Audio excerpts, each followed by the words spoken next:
Bonjour à tous et bienvenue dans cette nouvelle vidéo sur le logiciel Fusion 360. Donc dans le tutoriel d'aujourd'hui, nous allons voir ensemble la conception et l'assemblage d'un cardan pour clé à douille. Donc c'est parti pour la conception. Donc on débute avec la première pièce, je vais donc créer ensuite dans cylindre. Je viens sélectionner ce plan, je clique sur l'origine et je viens tracer un premier cercle auquel je renseigne une valeur de diamètre de 20 mm. Je renseigne également une hauteur de 20 mm et j'obtiens mon premier cylindre. Sur ce premier cylindre, on va venir placer des chanfreins, donc un premier sur cette arête et un second sur cette arête, et je renseigne une valeur de chanfrein de 3 mm. Ensuite, on va venir créer une nouvelle esquisse sur ce plan et on va venir tracer un rectangle. Je vais donc dans Créer, Rectangle et rectangle par le centre. Je clique sur mon origine et je viens tracer mon rectangle. Je renseigne une première valeur de 14 mm et avec la touche Tab, je vais sur la seconde valeur et je renseigne également une valeur de 14 mm. Je vais avoir besoin de projeter une arête, donc je vais sur Projection, je clique sur cette arête et je fais OK. Donc mon esquisse est maintenant terminée. Je peux quitter cette esquisse. Et cette esquisse, je vais l'extruder, donc je prends la fonction extrusion, je clique sur la partie à extruder et je viens traverser la pièce. Je fais OK. Maintenant, on va créer une nouvelle esquisse sur le plan qui se situe au milieu de la pièce et on va venir tracer un cercle. Donc je choisis cercle. Je m'aligne avec l'origine et je trace un cercle de 4,7 mm, 4,75 mm de diamètre. Ce cercle, je viens le positionner par rapport au bas de la pièce à 6,7 mm et je viens rajouter une contrainte de verticalité entre le centre du cercle et l'origine. Je peux maintenant quitter mon esquisse et cette esquisse, je vais elle aussi l'extruder. Je prends ma fonction extrusion. Dans direction, je choisis symétrique. Je viens faire glisser ma flèche jusqu'à 10 mm. Dans opération, je mets joindre et je fais OK.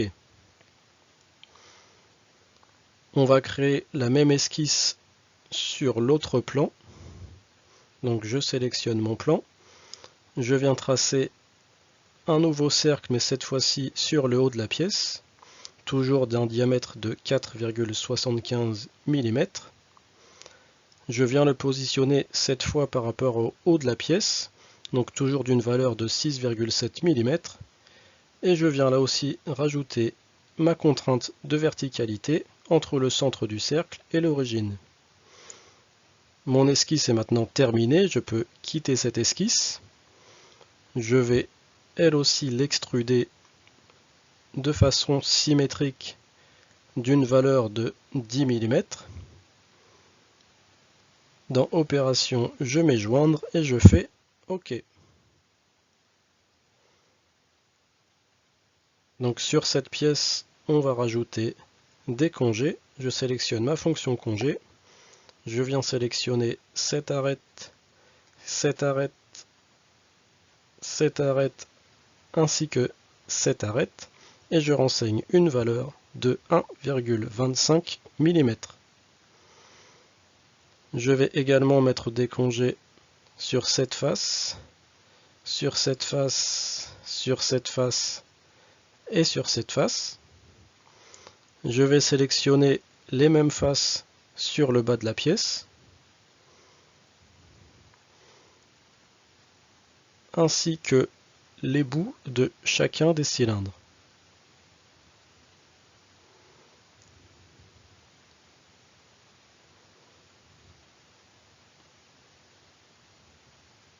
Et je renseigne une valeur de 0,25 mm. Donc nous avons la première pièce qui est terminée. Cette pièce, on va l'enregistrer et je vais l'appeler cardan 001. et je fais enregistrer. Je peux passer à la conception de la seconde pièce, donc on va là aussi partir d'un cylindre. Je vais sur créer cylindre, je sélectionne mon plan, je pars de l'origine et je trace cette fois-ci un cercle de diamètre 23. Je renseigne également une hauteur de 33,5 mm et je fais OK. Je vais venir dessiner une nouvelle esquisse sur le dessous de la pièce. Donc je m'aligne bien et je vais venir tracer un rectangle. Je fais rectangle par le centre, je pars de l'origine, je renseigne une première valeur de 13 mm ainsi qu'une seconde valeur de 13 mm également. Ensuite je vais venir tracer un arc de cercle, donc je vais sur créer arc et arc par 3 points. Je place mes deux premiers points sur le rectangle et un point sur le dessus. Cet arc, je vais le coter. Je renseigne une valeur de rayon de 4,75 mm et je viens positionner cet arc par rapport au côté du rectangle. Je renseigne une valeur de 4 mm. Ensuite, j'indique une contrainte de verticalité entre le centre de l'arc et le centre du rectangle. Cet arc, je vais le répéter grâce à un réseau circulaire. Dans Objet, je sélectionne mon arc et dans Point de centre, le centre du rectangle. J'indique que je veux 4 répétitions et je fais OK. Donc cette esquisse est terminée. Ce qu'on peut faire, c'est rajouter directement les congés dans l'esquisse. Donc je renseigne dans chaque coin du rectangle une valeur de 4 dixièmes. Donc pour le second coin également 0,4 mm. Ici 0,4 mm. Et enfin le quatrième coin, également une valeur de congé de 0,4 mm. Donc mon esquisse est maintenant terminée, je peux quitter l'esquisse. Et cette esquisse, je vais l'extruder. Donc je sélectionne toutes les parties qui composent cette esquisse. Et je fais une extrusion d'une valeur de moins 19,6 mm.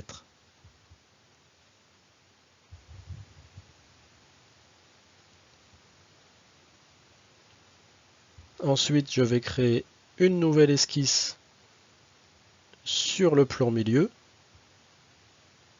et je viens tracer un triangle. Donc avec la fonction ligne, je pars de l'origine et je trace le triangle. Je renseigne une valeur d'angle de 30 degrés et une distance entre ces deux points de 18,75 divisé par 2. Mon esquisse est terminée, je peux quitter cette esquisse et à partir de cette esquisse, nous allons faire une révolution. Donc je sélectionne mon esquisse et on fait une révolution autour de l'axe du cylindre. Et quand on regarde sous la pièce, on a obtenu un gros chanfrein qu'on n'aurait pas pu faire avec la fonction chanfrein. Je rajoute un congé sur cette arête d'une valeur de 1,25 mm. Et je vais ensuite faire une nouvelle esquisse sur le dessus de la pièce. Je vais venir tracer un rectangle, donc je fais créer rectangle et rectangle par le centre. Je pars de mon origine et je trace mon rectangle. J'indique une contrainte de tangence entre ce trait et le cercle. Et je vais avoir besoin d'aller chercher sous la pièce, donc je fais projeter, inclure, projection. Et sous la pièce, je viens chercher cette arête. Je fais OK. Ensuite, je viens tracer un trait vertical qui part du centre du rectangle jusqu'à cette arête. Et j'indique que c'est un élément de construction. je renseigne une contrainte de coïncidence entre ce trait et l'extrémité du trait de construction. Et je peux maintenant quitter l'esquisse. Cette esquisse, je vais elle aussi l'extruder, donc je sélectionne mon esquisse. Et je renseigne une valeur d'extrusion de moins 17,4 mm.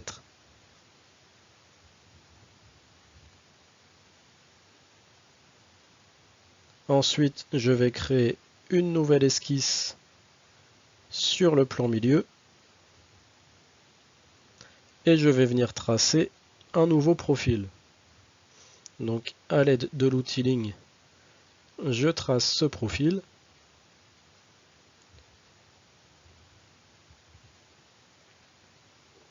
Une fois que le profil est tracé, je viens le refermer.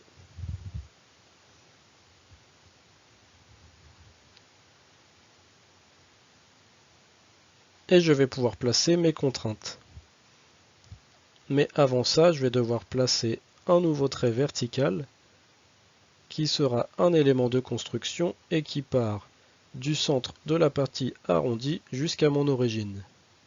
J'indique une contrainte de verticalité sur ce trait de construction. Et ce trait de construction va me servir à faire les symétries, donc entre ces deux traits que je sélectionne avec la touche CTRL, et je dis qu'ils sont symétriques par rapport à mon trait de construction. Je fais la même chose pour ces deux traits, donc je les sélectionne grâce à la touche CTRL et je dis qu'ils sont symétriques par rapport au trait de construction. Je rajoute une contrainte de coïncidence entre le trait du haut et ce point,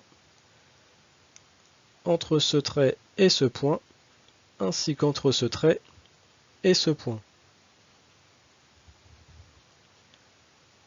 J'indique une valeur pour ce trait de 23 mm, une valeur ici de 2,7 mm, une valeur de rayon pour cet arrondi de 7 mm, et j'indique une contrainte de tangence entre l'arrondi et le trait du haut. Donc mon esquisse est maintenant terminée. Je peux quitter cette esquisse. Par contre, dans l'esquisse, j'aurais pu rajouter directement le perçage. Donc je vais éditer l'esquisse et je viens tracer un cercle concentrique avec la partie arrondie et je renseigne une valeur de diamètre de 4,8 mm. Je peux maintenant quitter cette esquisse que je vais extruder. Donc je sélectionne les trois parties de l'esquisse. Dans direction, je mets symétrique et j'extrude à travers toute la pièce. Donc la pièce est maintenant terminée. Je vais juste rajouter quelques congés. Donc sur cette arête, ainsi que sur les deux arêtes extérieures. Et je renseigne une valeur de 0,25 mm. Donc cette seconde pièce est maintenant terminée. Je vais pouvoir l'enregistrer et je vais l'appeler cardan 002 et je fais enregistrer. Donc on va se servir de la deuxième pièce pour faire la troisième. Donc je vais sur cardan 002, je fais un clic droit et je clique sur copier. Je fais copier, ça me crée la même en dessous que je vais pouvoir renommer. Donc celle-ci, je vais l'appeler cardan 003. Je fais entrer et cette pièce, je peux l'ouvrir. Et on va maintenant pouvoir la modifier pour faire notre troisième pièce à partir de la deuxième. Donc ce que je vais commencer à faire, c'est que je vais supprimer ce congé. Donc je fais un clic droit, supprimer. Maintenant je vais créer une nouvelle esquisse sur ce plan. Je vais aller dans créer, projeter, inclure, projection et je vais récupérer cette arête. Je fais OK et je quitte l'esquisse. Cette arête elle me permet de faire une extrusion. Donc je sélectionne mon esquisse. Dans étendu, je mets vers l'objet et je clique sur ce plan. Je fais OK. Et là, j'ai fait une petite erreur. Je vais aller éditer la fonction. Dans opération, à la place de couper, je mets joindre. Donc, je récupère une pièce pleine. Je vais pouvoir faire une extrusion pour retirer de la matière. Je retire 9 mm et je fais OK. Sur cette nouvelle face, je vais créer une nouvelle esquisse. Et je vais venir tracer un rectangle. Je vais dans Créer, rectangle, rectangle par le centre, et je trace un rectangle. Je renseigne une première valeur de 12,6 mm et la même valeur pour le second côté. Je peux quitter mon esquisse et cette esquisse, je l'extrude d'une valeur de 17,8 mm.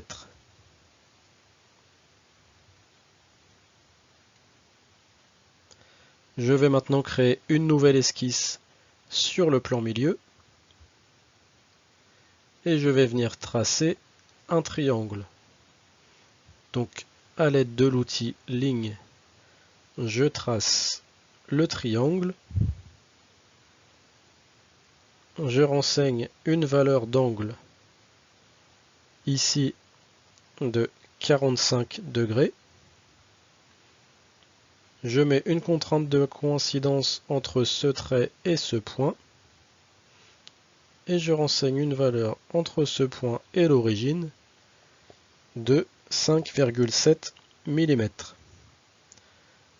Je viens décaler ce trait vers la gauche et je peux maintenant quitter mon esquisse. À partir de cette esquisse, on va faire une révolution. Donc je sélectionne ma fonction. Comme axe de révolution, je prends l'axe de la partie cylindrique. Je viens sélectionner mon esquisse et je fais OK.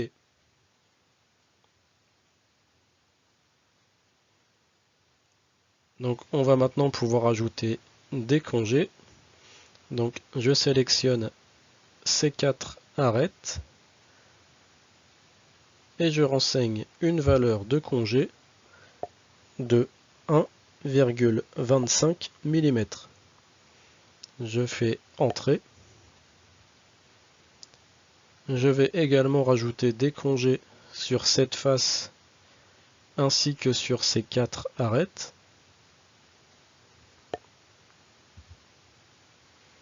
Et cette fois-ci, je renseigne une valeur de congé de 0,25 mm.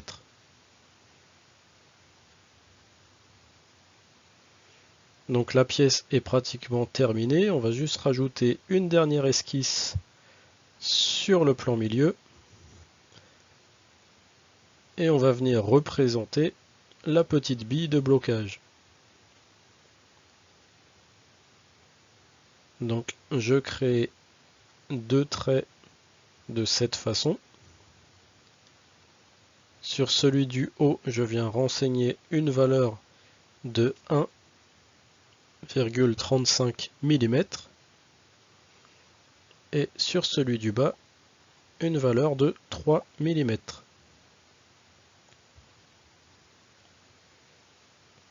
Je vais venir projeter la face du bas. Je fais OK. Ça me permet de récupérer une arête qui va me servir à ma cotation. Et je renseigne une valeur de 7,6 mm. Ensuite, je renseigne une valeur entre ce trait et l'origine de 12,6 divisé par 2.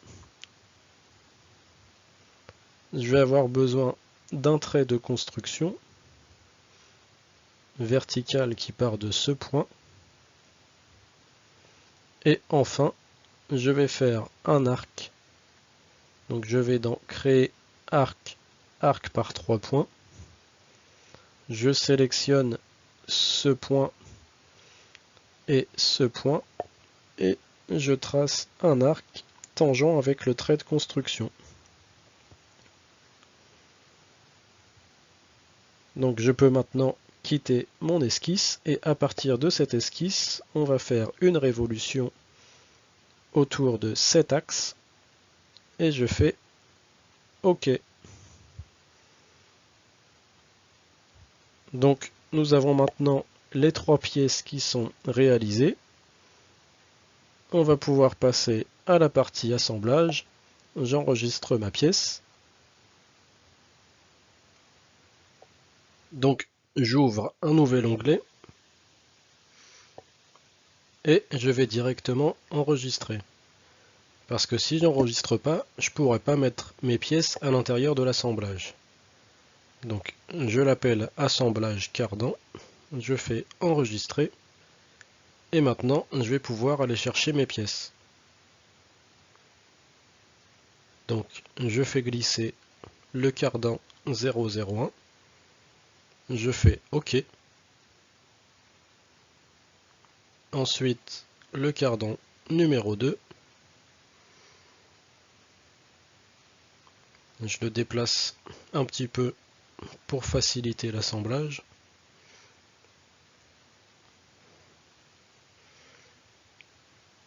OK.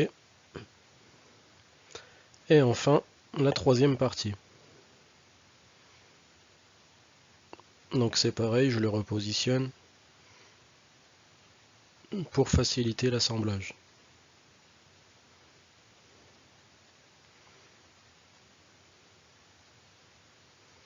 Et je fais OK. Maintenant, je peux fermer cette fenêtre et je peux commencer à mettre mes liaisons. Donc je prends la fonction liaison. Dans mouvement, je choisis bien révolution. Ensuite, je viens sélectionner les 2 faces de la première pièce. Et dans accrochage, je prends une partie cylindrique. Je fais pareil pour le deuxième composant. Je sélectionne mes 2 faces et je sélectionne une partie cylindrique. Donc on a la pièce qui vient se positionner en fonction des contraintes qu'on lui a données.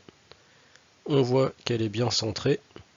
Je peux faire OK. Et je vais faire la même chose pour la deuxième liaison. Donc je viens sélectionner liaison. Dans mouvement, je suis bien en révolution. Je viens sélectionner les 2 faces de ma pièce, la partie cylindrique, et je fais la même chose sur l'autre pièce.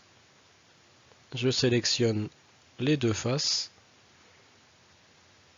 une partie cylindrique, on a la pièce qui vient se positionner, et je fais OK.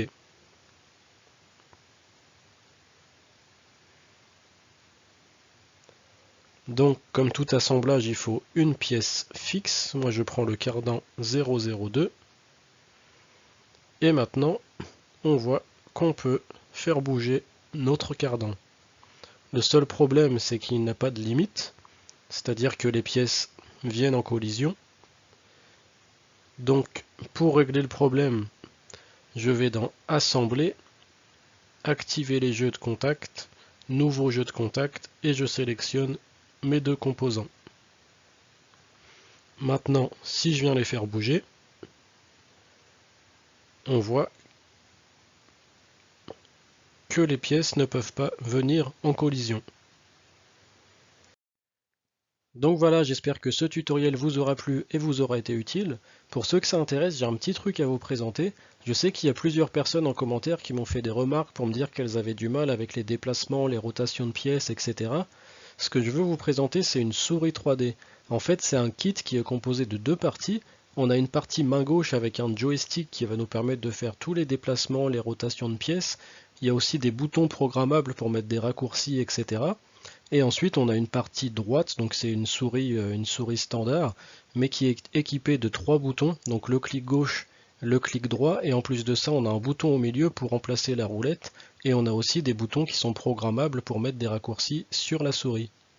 Donc pour les gens qui comme moi passent pas mal d'heures à faire de la CAO, c'est plutôt pas mal parce que le fait de travailler à deux mains, ça nous fait gagner énormément de temps. Et en plus, le fait de se déplacer avec le joystick, c'est beaucoup plus agréable que d'enchaîner les clics. Donc on peut voir qu'avec cette souris 3D, il est très facile de se déplacer, que ce soit de gauche à droite ou de haut en bas. On peut très facilement zoomer et dézoomer sur les pièces ou faire des rotations. Et le plus important dans tout ça, c'est qu'on peut faire tous ces mouvements en simultané, ce qui n'est pas possible quand on utilise le clavier et la souris. Et vous avez aussi les deux boutons programmables pour mettre en favori toutes les fonctions que vous utilisez le plus fréquemment. Donc si vous êtes intéressé, vous trouverez un lien en description dans la vidéo. Quoi qu'il en soit, je vous remercie d'avoir suivi la vidéo jusqu'au bout et je vous invite comme d'habitude à mettre un petit pouce bleu si la vidéo vous a plu et à vous abonner à la chaîne pour ceux dont ce n'est pas encore le cas. En attendant, moi je vous dis à bientôt pour une prochaine vidéo.